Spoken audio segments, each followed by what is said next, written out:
Assalomu alaykum rahmatullohi va barakatuh. Mana bir video tushirib, X kuyovni ereksib, sabillerdi urib жатыр deb video жазып qo'yibdi.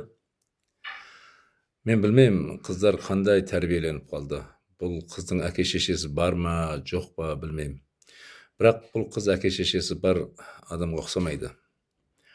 Bir мынау Бекжан Тұрыс деген жігіт бір ақсақалмен сөйлескен екен, анша жігіт. Сонда жетімдер кімдер дегенде, әке-шешесі бола тұра тәрбиесіз өсіп қалған адамды жетім деп айтады екен. Бұл қыз енді жетім.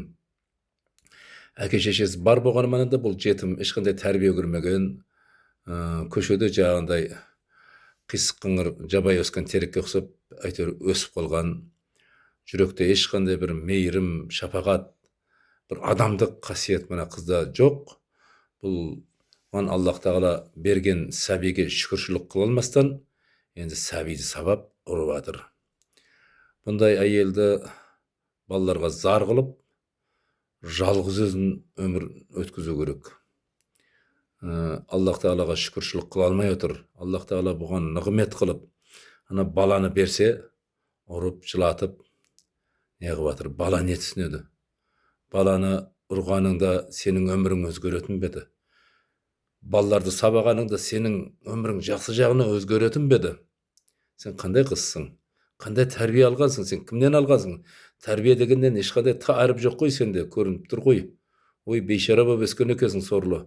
Сенде сана, мынау былай ақыл ештеңе жоқ қой. Неге енді кішкентай баланы сонша сабап жатырсың? Кішкентай баланы сабағаныңда сенің жаман жағына кетіп бара жатқан өмірің жақсы жағына ауысып кетеді деп ойлап едің сен не?